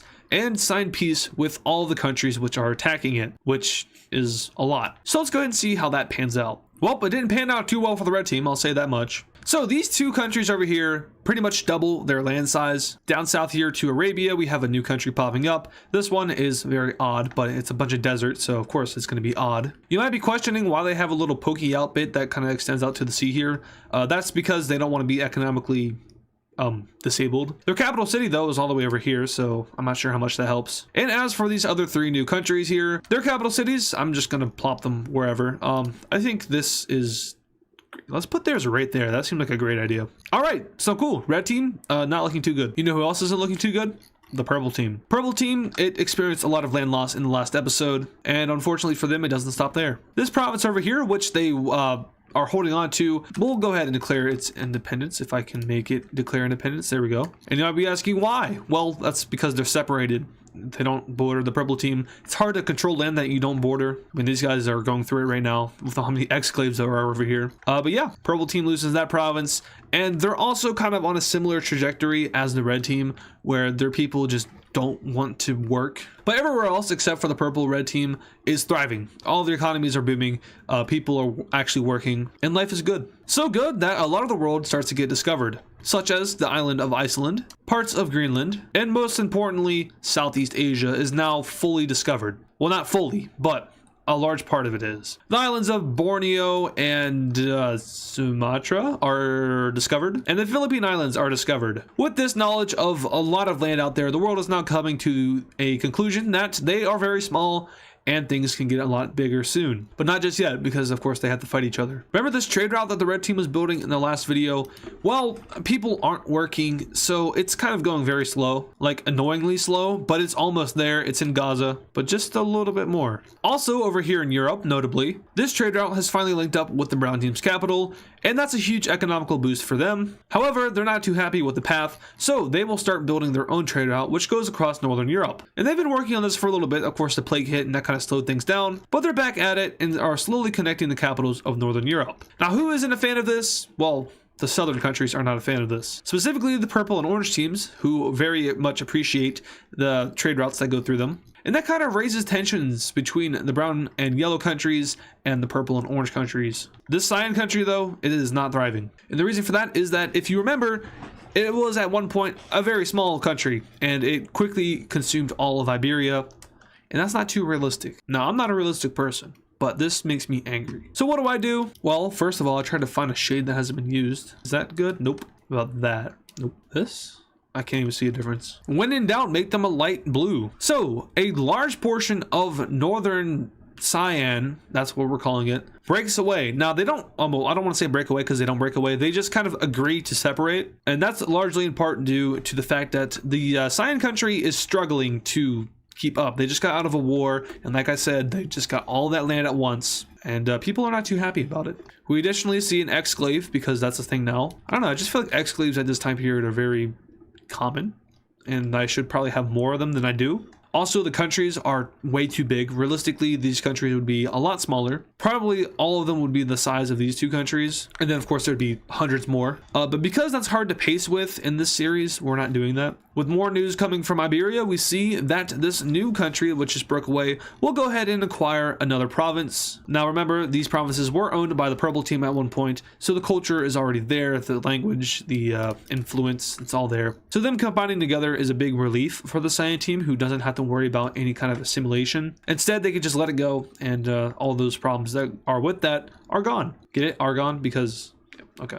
Back over to East Asia, hello? Back over to East Asia, things are going very well here. Stop. This Chinese country, which just lost half of it in the last video, will attempt to expand out in order to make up for the lost land. It doesn't go well, and they stop. In order to counter that, this other southern Chinese country will go up, and that doesn't go well either, so they stop. These two countries are too big for their own good, and it's really affecting how their economies are functioning. It's too diverse, too spread out, and without a major trade route linking them up, it's really hard to sustain that. Speaking of sustaining, some of these smaller countries over here, well, not smaller, but some of these weaker countries over here experience a large loss of landmass and population. This is in part due to the plague, but also for the fact that there is just not a lot of people living here, and the government doesn't try too hard to settle these areas. So they're cut down in size. The south holds a little bit better than the north. That's just due to the like climate and stuff. But there is a giant desert right here, so I'm not sure how realistic that is. Anyway, Lime Team lore. These guys have been building up their colonies in Africa, and they link up with an African tribe. They're not actually a tribe. It's more of like people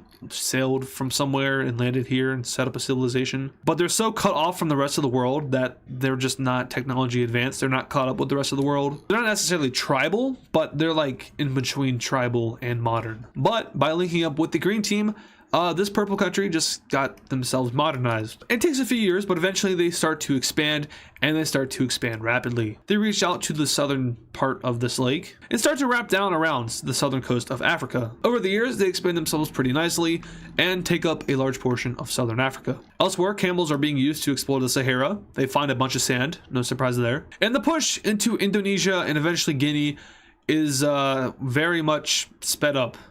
What's the word for that? Exhilarated. I think that's the word I was looking for. All right, so zooming out on our world map here and taking a look, we can see that, well, a lot of the world is explored, more than half of it. The only places that are unexplored are modern day New World countries, so this is pretty accurate for the time. The people of this time don't really dare to venture anymore into Greenland because of how cold it is there. They don't know what the conditions like are for like the water over here. And as for Oceania, they just haven't gotten there yet. It's pretty far away from any civilization, so getting there is pretty hard. But with the bustling economy, these trade routes are all of a sudden very much sped up. Eventually, this goes all the way through all 3 capitals of these yellow countries up here, and then goes pretty much straight down. Now, my original plan was for it to extend all the way over here to this capital city. However, when you look at it, that doesn't really make much sense in terms of like, you know, practicality. If I wanted to be even more practical, I'd probably have it go something like that. But this capital city right here is pretty much the reason why it isn't doing that. So hence, we have all of Europe linked up in a nice little trade route circle. There aren't any major cities in the center area here other than this one. So it's not really made a priority to, you know, make it go through that territory. It more so just follows the capital cities of the world. And let's talk about these countries over here. So remember, the green team was supplying these two in hopes of that they would reunite with them. That is obviously not the case. They refused. And now the green team is very mad. And they're threatening war against the 2 new countries. And of course, the 2 new countries are not financially or militarily stable to fight back. The green team is, although losing a lot of land, is still stronger than these 2 and would easily take them out in a war. So what do they do in exchange for not dying? Well, they agree to set up a trade route going right through the green team's capital, and that links up with Asia. And of course, this will economically harm both of these countries and will benefit the green team because the trade route, if you're going just to like the Middle East, you don't even have to go through this country anymore. And of course, vice versa, if you're going from the Middle East to Asia, you don't have to go through this one. So really, it hurts this one the most. I mean, this one technically could gain from this, but although it would have still funneled down through there anyway. So really, it's just a matter of building the trade route and, you know, furnishing it. That was expensive for this country, but it will eventually benefit it more than it has harmed it at first. All right, so the world is looking nice and connected up. This slime team country finally has the trade route linked up with them, and that was going to help the world hugely because they are a large exporter of product. However, in their neighboring country, which is this one, things are not going so well. This country has been here for a while, and it hasn't done much other than expand, but internally it is suffering. It doesn't have the exact link up to the trade routes that the green team has, and due to some tensions on the border, people aren't necessarily allowed to go through from one country to another, and eventually it pretty much just kind of dies. More so, some of the provinces break away, so we have a large number of provinces who break away and form a new country down here. We have another large number of provinces breaking away over here from what is, you know, present day Bangladesh and Myanmar. And we have the lime team swooping in and taking over a large portion of the brown team country. And of course, if you'll notice, they take the capital city and divide the brown country into 2, which leads to 2 new countries forming. One of them is a brand new, and the other one is the remnants of the old brown country. Capital city rise, this pink team will have their capital right here on the water. This yellow country will have their, oh, you can't even see it. You can't see it, but their capital city will be down here at the tip of India. The brown country will move their capital to the water over here, and the new Bangladeshi country, Bangladeshi? Is that how you say that? I don't think that's how you say that. Bengali? I don't know, their capital's right there. So yeah, they tend to stick to the water, and that's because they might know something you don't. You know, trade routes through here might be very big in the future. All right, fast forward a few years, the world hasn't changed too much. The red team has done a good job at fixing itself, although it is still weaker than it was in the beginning of the episode. They've finally connected up that trade route with Africa, and they've reached the dark blue country's capital. This is going to do a lot of things for Africa. It's going to lead to a large influx of people, money, and well, everything else that comes with the last 2. Additionally, a trade route that will eventually go into Iberia has been started, but it doesn't go very far. Also, I forgot the capitals for these countries. Bam, boom. But something major that has happened is the complete exploration of Papua New Guinea. And people know about Australia, but they're just not ready to explore there just yet. Some other notable things that have happened is that the brown team has taken over this Swedish island right here. But unfortunately for them, that will be their last expansion because from here on out, it's fairly downhill. And the most notable event that occurs here is that they lose the island of Great Britain. How do they lose something that's substantially large and important?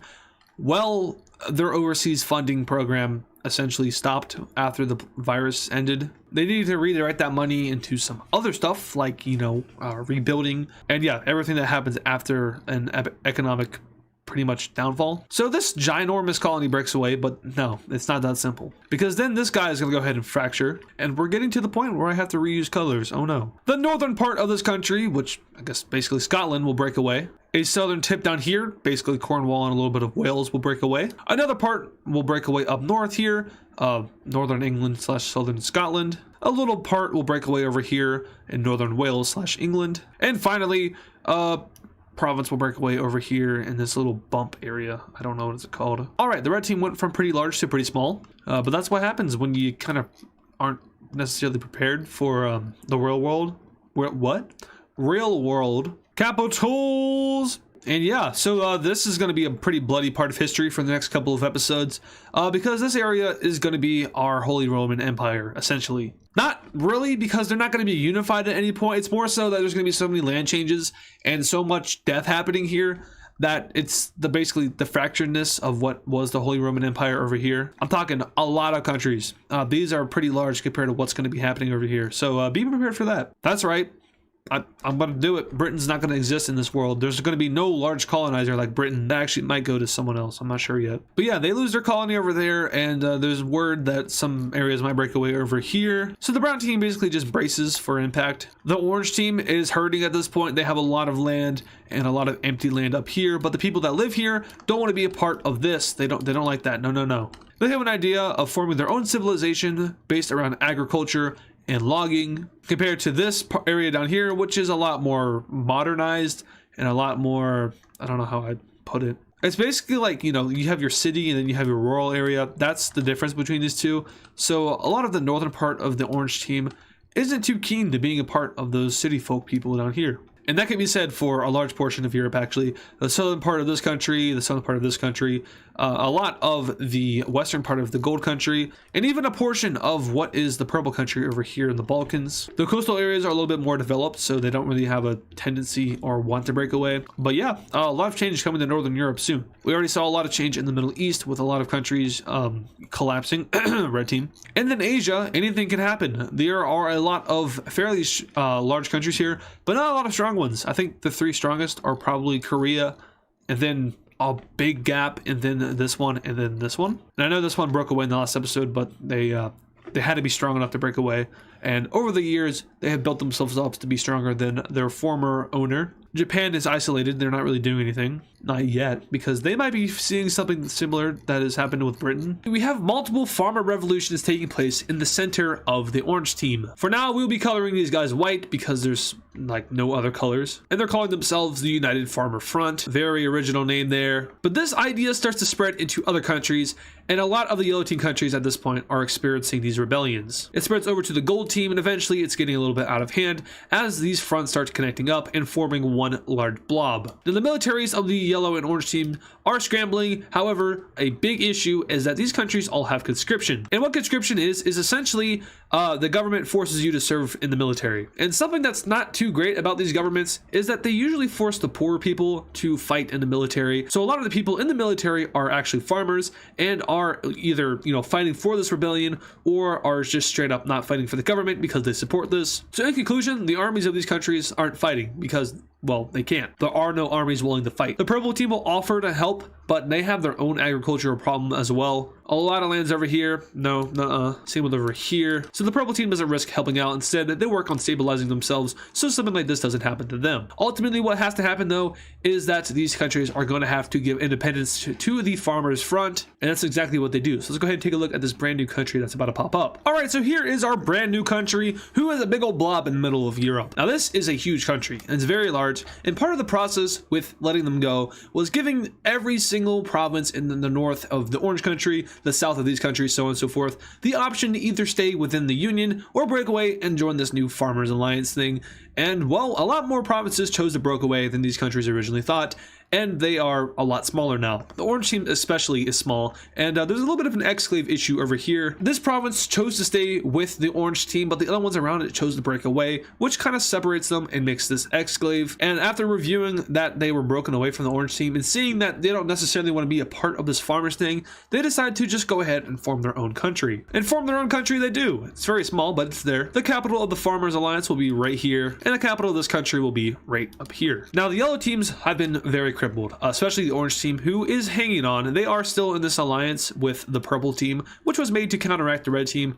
But as you can see, the red team is kind of not a threat anymore. If they start to rebuild, they definitely could be a threat, but at this point, they're not in the position to do so. Anyway, now it's time for the merging of countries. You guys probably saw this coming, but a lot of these yellow team countries are now going to merge together into one ginormous yellow team. It's not necessarily the revival of the yellow team, more like the rebirth of the yellow team. Remember, they used to encompass a large portion of Europe, but after getting a little too political, they kind of fell apart. A census is sent out to all former yellow team countries, and basically what they're saying is, hey, let's unionize together and make this thing work. The orange team will be the first to deny, saying, hey, we're not even going to border you, and if we did, it would be through here. But even then, the gold team may not even join, so we could just be an exclave, but we don't want that. We're going to keep our sovereignty, and we're going to keep our alliance with the purple team. This country up here, which is like St. Petersburg, I guess, they will decline as well, saying we're happy with what we are. We're happy with our little Russian area up here, so we don't really want to join up with you guys. But as for these three, there will indeed be a union. And a union there is, because this thing is huge. Now the largest country in the world, I think. The yellow team comes up as a very strong economic country, as it holds a lot of the European trade routes. A big thing to note is that this country is a little unstable. Once again, they just lost a lot of land down here in the south,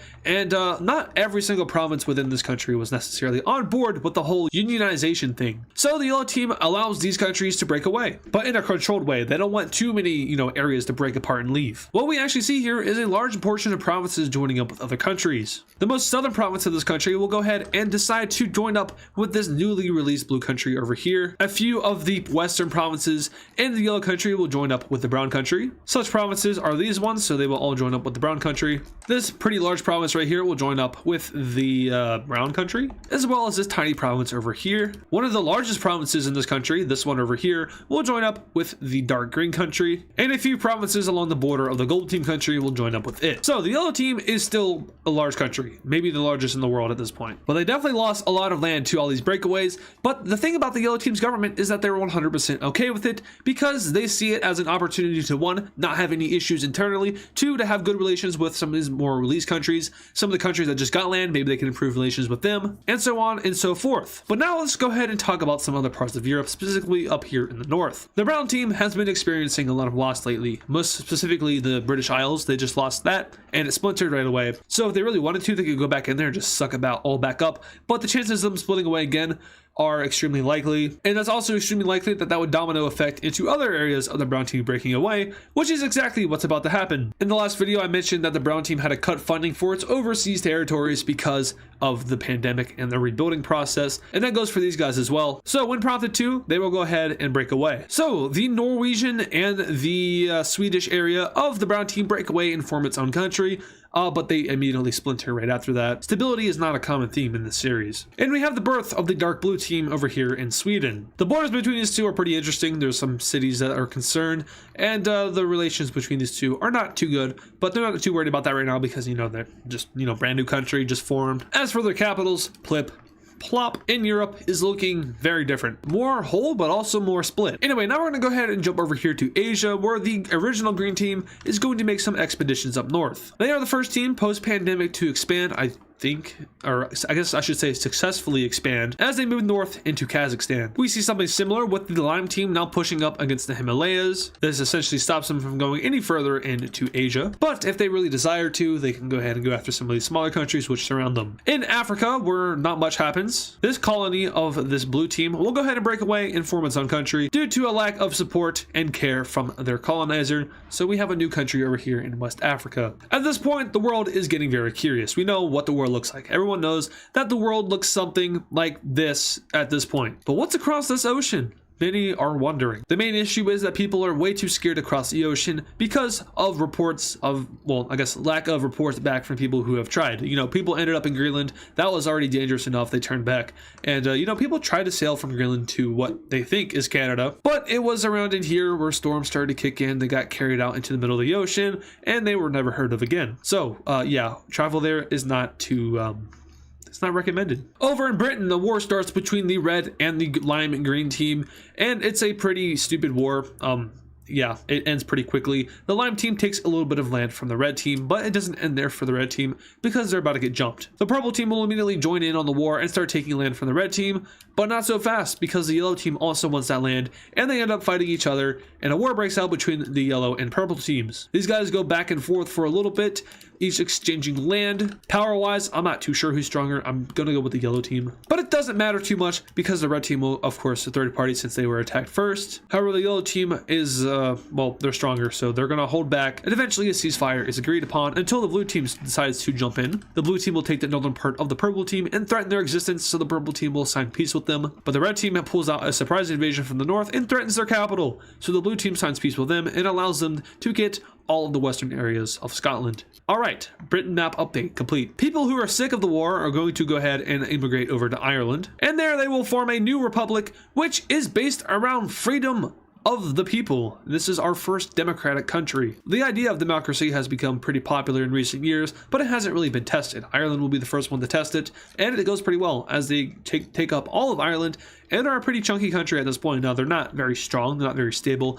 Brand new country full of people who immigrated from Britain, and we know anything about Britain is that it's very divided and people don't like each other, so internally, this country could be a little bit of a mess, but the idea of democracy is bringing those together for now. We'll check in Ireland later on in the series, but we also have to give them a capital.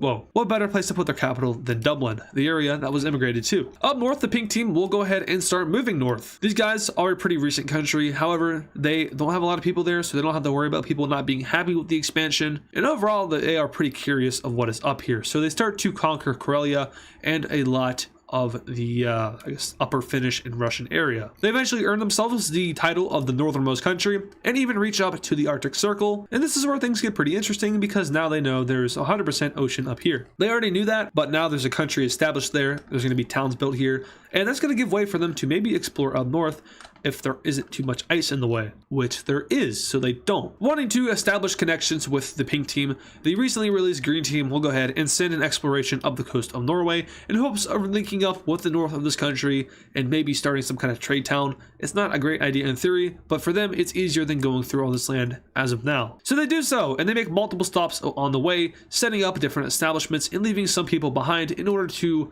I guess, start up these establishments / colonies. It allows them to go back and, you know, it kind of sets up like a chain of supply. If the people who are exploring up north need to go get back, they can go back and get stuff there. And of course, there's always supplies coming in from the capital, I guess the mainland. So it's like a supply chain route. It helps them, you know, explore further. Eventually, some of these colonies start to explore in the inward of the country, but due to harsh environments and very rough terrain, they don't go too far. They do link up though, officially establishing a northern coast for the Norwegian country here, but that is all they're able to do as they start to focus on their economy. Over here in the Mediterranean, we have a pretty big event. It is the unification of the Balkan Brotherhood. I don't know why I call it that. These 5 countries, which include the red, the whitish one, the green, the blue, and the pink, purple one, will unite into one whole country. And I'm struggling to figure out what color I want to make it. So not a red, not a purple or pink, not an orange. Probably shouldn't be a yellow because there's a lot of yellow up here. There's not a lot of green on this map, so I might make it green, but there's a lot of green in the corners. Blue, there's a lot of blue down south. The ocean is blue. I don't know what color to make it. When in doubt, make it green. The capital of this country will be over here in the old capital of the pink / purple team. So let's go ahead and get rid of all of these. And there we have ourselves a nice Greek nation. But the Greek nation is not done expanding. A lot of the provinces in the purple team who aren't too happy with the purple team government will want to go ahead and join it, and the purple team will grant them permission. Specifically, a section of provinces over here in the east of the country. These guys have been causing trouble for the purple team's government, sparking rebellion, threatening to break away, and the purple team has spent a lot of money on keeping them in. Now, they're relatively small, so it wouldn't be too hard to, go in and, a bunch of people, but they decide it's better just to let them join the new union as opposed to keep dealing with them, and that's exactly what they do. A few land agreements are made with the orange team in terms of land exchange. The green team will give up some pretty valuable land over here to the orange team in exchange for a big chunk of land over here. So this is our new Balkan map. It's changed a lot in this video, but there are 4 big powers over here. Some of them are brand new, some of them are extremely crippled, and some of them don't know what to do with themselves. Now jumping over here to East Asia. Not a lot happens here, but something pretty major major is about to occur, and that is the gangbang of the pink team. Now, what did the pink team do? Well, they didn't do anything. They actually have nothing important. The trade route doesn't even run through them, really. But Korea and the northern Chinese team will work together to take out these guys. Now, remember, these two guys are a little bit crippled from the plague. They didn't handle it too well. You know, the Korean country lost Japan, and the northern Chinese country lost southern China, and you know, it doesn't just bode well with the population. So what are they going to do? They're going to go out and conquer someone else, and you know, maybe get the population in the spirits. Maybe they're going to conspire some things up and say, hey, you know, these guys blew up a train on a bridge or something. I'm sure Japan never did something like that. Maybe they blew up. No, there's no blowing up. Maybe they made something up, let's just say that. And together, these two come together to take on the pink team, and that is going to go about as well as you guys think it will. Korea makes the first move, pushing in to the eastern part of the pink team. They don't really focus on the capital area too much, as they are going to push towards the Mongolian area of this country. Meanwhile, China will do the exact opposite, as they push toward the capital and attempt to make an encirclement, but the pink team is able to hold out momentarily. That is until Korea shifts its focus in completing this encirclement, and they do exactly that. Now at this point, the capital of the pink team has been encircled, and we have ourselves pretty much the first war strategy developing in these times. Before, this war was just, you know, push and take a big city and leave, but now they're using the strategy of encirclement and starvation, which is a little more cruel, but a little bit more efficient. With the capital besieged, the armies are a little bit disconnected, and they're able to take advantage of this and push further into the pink team country. Remember, at this point in history, peace treaties aren't too popular. I know I've been using them a lot, but in a war like this, that's not going to be happening. They're just going to be taking what they want, and in this case, it's going to look something like this.